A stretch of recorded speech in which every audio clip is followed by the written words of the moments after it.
नमस्कार स्टूडेंट्स, कैसे हैं आप सब लोग। आप सबका एक बार फिर से स्वागत है स्टडी IQ PCS पर। आज एक बहुत ज़्यादा इंपॉर्टेंट टॉपिक के ऊपर हम लोग यहाँ पर डिस्कशन कर रहे हैं। पूरे लेक्चर को ध्यान से सुनिएगा और इसको नोट डाउन करिएगा, क्योंकि इस पर से डेफिनेटली प्रश्न आना है। भारत के लिए एक बहुत ही ज़्यादा अचीवमेंट की बात है यहाँ पर। जैसे कि आपको पता है, मैं हमेशा इस तरीके की न्यूज़ लाता हूँ जो आपके करंट अफेयर्स में, आपके एग्ज़ाम की दृष्टि से बहुत ज़्यादा इंपॉर्टेंट होती है। तो उसमें मैं इंडेक्स भी कवर करता हूं। जैसे अभी लास्ट मेरे वीडियो में मैंने आपको climate change performance index cover कराया था। आज यहां पर एशिया पावर इंडेक्स 2025 रिलीज हो चुका है, तो इसके ऊपर आपके लिए एक छोटा सा वीडियो लाया हूं। टू द पॉइंट, एकदम क्रिस्टल क्लियर सारे कॉन्सेप्ट कर दूंगा। कहां से प्रश्न बनेगा, किस तरीके का बनेगा, वो भी आपको बता दूंगा। सबसे पहले तो यहां पर आप देख पा रहे होंगे, किसी भी न्यूज़ चैनल को आप खोलेंगे, कोई भी न्यूज़पेपर को आप फॉलो करते होंगे, तो वहां पर एक आर्टिकल पिछले एक दो दिनों से बहुत ज़्यादा चर्चा में है। वो ये है कि एशिया पावर इंडेक्स में भारत ने अभी तक का अपना सबसे ज़्यादा रिकॉर्ड अच्छा प्रदर्शन करा है। ग्लोबली एशिया के अंदर 3rd रैंकिंग पर हम आ चुके हैं। यहां पर पावर से क्या मतलब है, पहले तो आपको यह समझना है, और उसके पहले मैं आपको हेडलाइन क्लियर कर दूं। India reaches major power. अभी यह भी बताऊंगा मेजर पावर का मतलब क्या हुआ। Super power, major power, middle power, ये सब क्या होते हैं, किस तरीके से इनको ये टैग मिलता है। Status on Asia power index after operation Sindoor ranks 3rd globally. यानी कि हमने रशिया को, जापान को भी हरा दिया इस चीज में। हमसे ऊपर से केवल 2 ही देश हैं, इंडिया, USA और China. Asia power index, India reaches major power. बार बार ये मेजर पावर का स्टेटस जो आ रहा है, और ऑपरेशन सिंदूर का भी नाम आ रहा है, राइट। सबसे पहले तो आपको ये जानना इंपॉर्टेंट है कि ये जो इंडेक्स है ये कौन निकालता है। तो यहां पर एक इंस्टीट्यूट है जिसका नाम है लोई इंस्टीट्यूट, राइट। लोई इंस्टीट्यूट पावर इंडेक्स। तो ये संस्थान इस इंडेक्स को निकालता है। अब यहां पर अगर आगे बात करें, जैसे मैंने आपको बताया कि लोई इंस्टीट्यूट एशिया जो पावर इंडेक्स है उसको निकालते हैं, और ये इंडेक्स 2018 से, ये सब चीजें नोट करिए, यहां से प्रश्न बनेगा कि 2018 से ये इंडेक्स निकाला जा रहा है। अब अगर मैं इसमें इंडेक्स का आपको स्क्रीनशॉट दिखाऊं, तो यहां पर आप देख पा रहे होंगे एक वर्ड लिखा हुआ है सुपर पावर, यहां पर लिखा हुआ है मेजर पावर, और यहां पर लिखा हुआ है मिडिल पावर। एक्चुअली मैं आपको पूरी वेबसाइट दिखाऊंगा, इसमें मैंने स्क्रीनशॉट लिया है, तो यहां पर टॉप 5 ये चीजें मैं आपको शो कर रहा हूं। सुपर पावर जो कैटेगरी होती है वो उन देशों को मिलती है जिनका स्कोर 70+ होता है। और आप देखोगे सुपर पावर में केवल 2 देश हैं यहां पर, USA और चाइना।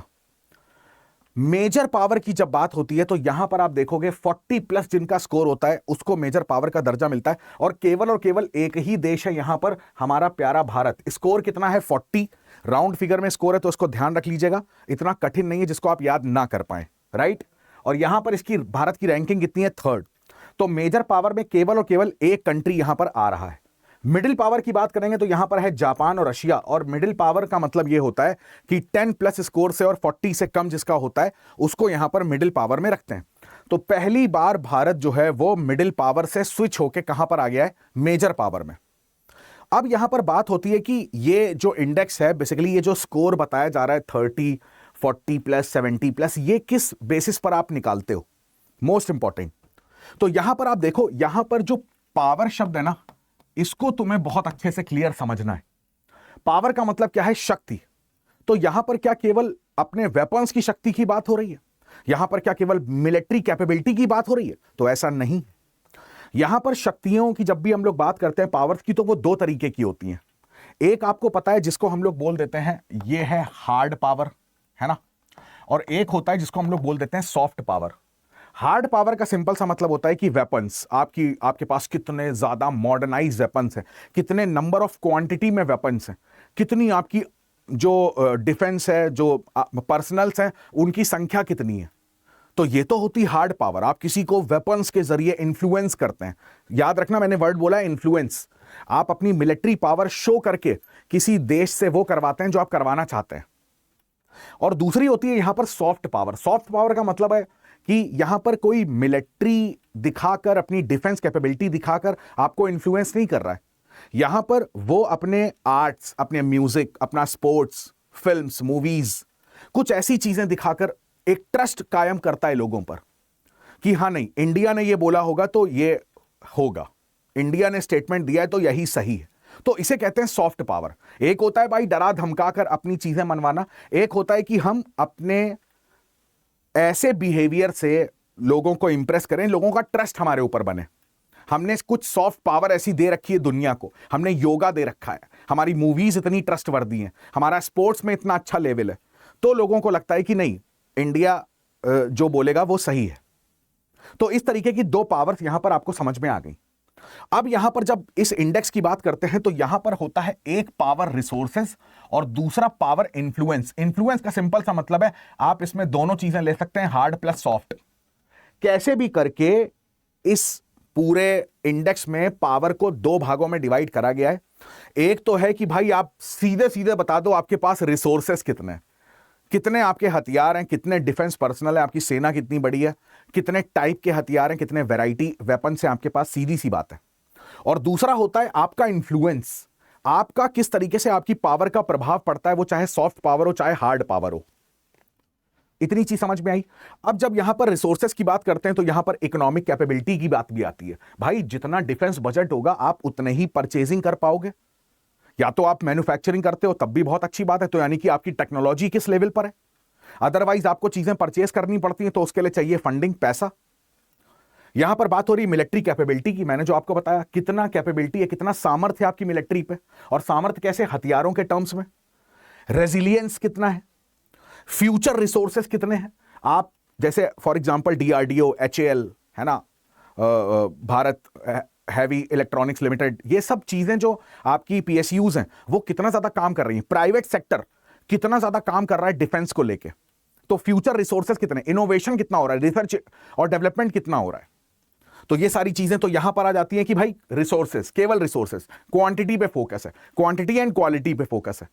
यहां पर बात आती है अपनी सॉफ्ट पावर की, आपकी फॉरेन पॉलिसी कैसी है, आप जो बातें रखते हैं दुनिया उसको कितना सीरियसली लेती है। तो यहां पर इकोनॉमिक रिलेशनशिप आपके दूसरे देशों के साथ कैसे हैं, कितना इन्वेस्टमेंट आपने कर रखा है, आपके देश में कितना इन्वेस्टमेंट आ रखा है। इन्वेस्टमेंट आने का सीधा सा मतलब होता है ट्रस्ट। अगर किसी की इकोनॉमी ही नहीं अच्छी है, वो बैड लोन्स हो जा रहे हैं, ये सारी चीजें हो रही हैं, कोई भी हमने कहीं से लोन उठाया हम उसको वापस रीपे नहीं कर पा रहे हैं, तो कोई कंपनी हमारे देश में क्यों इन्वेस्ट करेगी। डिफेंस नेटवर्क, अब जैसे नाटो की बात आती है तो पूरा एक नाटो डिफेंस नेटवर्क है, राइट।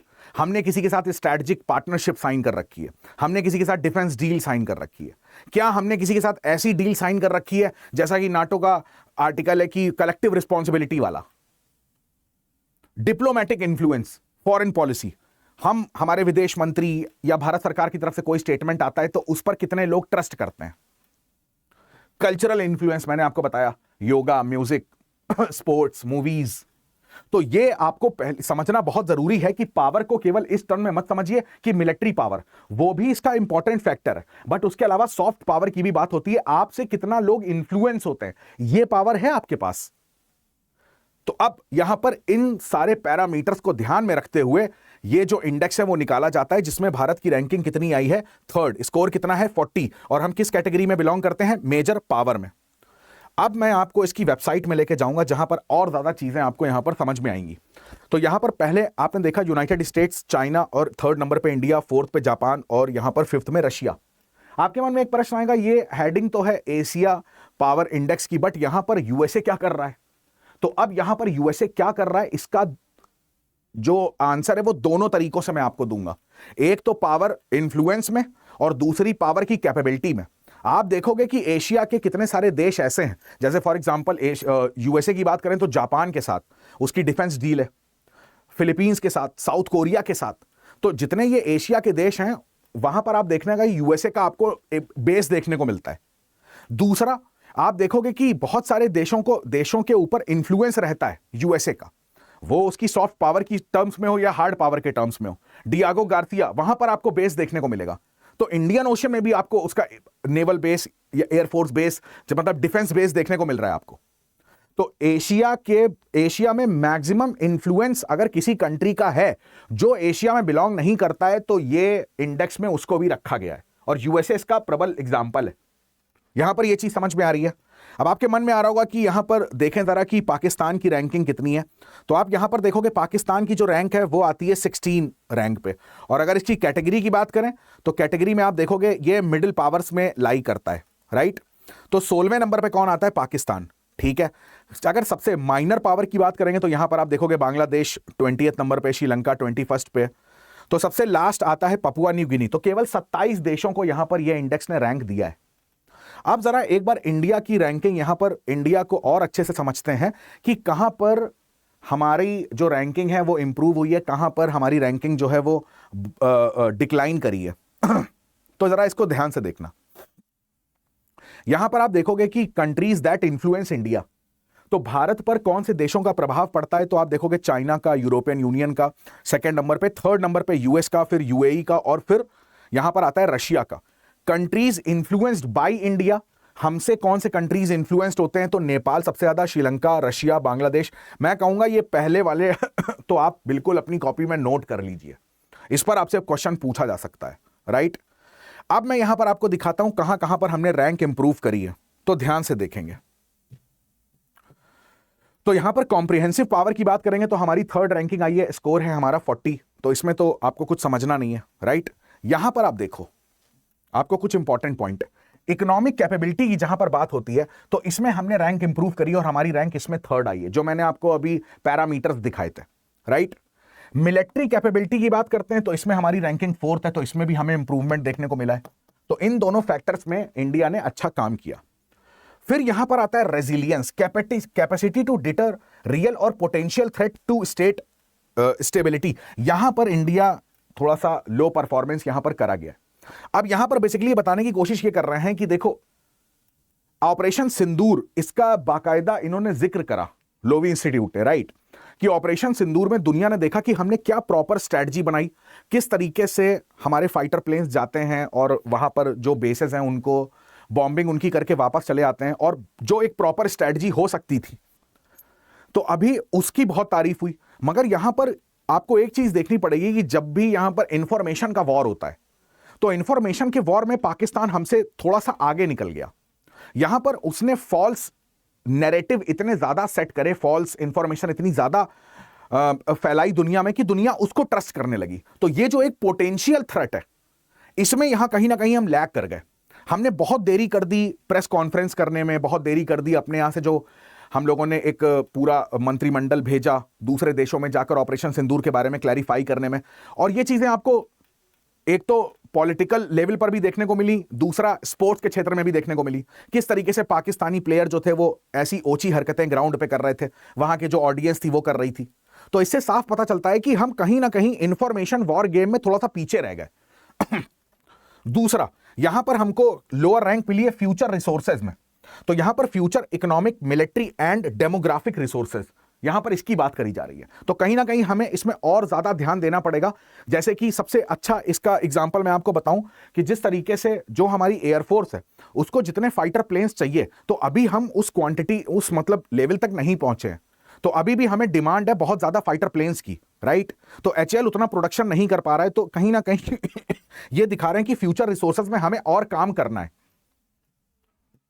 इसी तरीके से आप देखोगे इकोनॉमिक रिलेशनशिप में हमारी 9th रैंक है, हमने इसमें अच्छा परफॉर्म किया है। डिफेंस नेटवर्क, यानी कि ये तीसरा पॉइंट था जहां पर हमने उतना अच्छा परफॉर्म नहीं किया।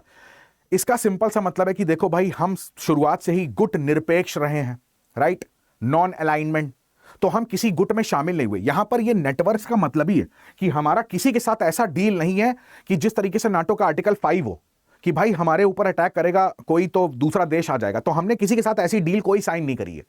चाहे आप क्वाड की बात ले लो या ब्रिक्स की बात ले लें, एससीओ की बात ले लें, तो ये सब इकोनॉमिक कॉपरेशन और ज्यादा से ज्यादा मैरीटाइम एक्सरसाइजेस, इन्हीं सब चीजों के इर्द गिर्द ये ग्रुप रहते हैं। कोई ऐसा नहीं है कि जो मिलिट्री ग्रुप जिसे हम कह सकें। तो हम किसी ऐसे ग्रुप का हिस्सा नहीं है। तो इस वजह से इस इंस्टीट्यूट ने भारत को जो रैंकिंग है वो लो करार दिया है, राइट। तो ये चीज थी पूरी कहानी जो आपको यहां पर ध्यान रखनी है। तो मैं फिर से एक बार बता देता हूं कि यहां पर इंडिया जो है वो 3rd रैंक पे आया है बेसिकली एशिया पावर इंडेक्स में, और हमारा स्कोर है 40। और सबसे इंपॉर्टेंट चीज जो हमने गेन करी है वो है मेजर पावर। तो हम मिडिल पावर से स्विच होके कहां पर आ चुके हैं, मेजर पावर में। जापान और रशिया को भी हमने यहां पर पछाड़ दिया। हमसे ऊपर केवल 2 कंट्रीज हैं, यूएसए और चाइना, मगर अगर स्कोर का कंपैरिजन करें तो जस्ट डबल का स्कोर है, 40 है और कहीं यूएसए का 80.5 है ना, चाइना का 73.7 है। तो हमें एज ए पॉजिटिव इस चीज को लेते हुए जो भी हमारे इसमें लूप होल्स रहे, कमियां रही, उस पर हमें और ज्यादा काम करने की जरूरत है। तो मेन चीज है कि मैन्युफैक्चरिंग जितनी ज्यादा से ज्यादा भारत में होगी उतना अच्छा है, और मैन्युफैक्चरिंग की जो रेट है वो हमें फास्ट करना पड़ेगा, उसकी स्पीड हमें फास्ट करनी पड़ेगी, राइट। चलिए, तो मेरी तरफ से इतना ही था। मैं उम्मीद करता हूं कि एशिया पावर इंडेक्स 2025 एक एक चीज आपको क्रिस्टल क्लियर हो गई होगी। कमेंट करके जरूर बताइएगा कि ये वीडियो कैसा लगा। आप सभी का बहुत बहुत धन्यवाद। जय हिंद।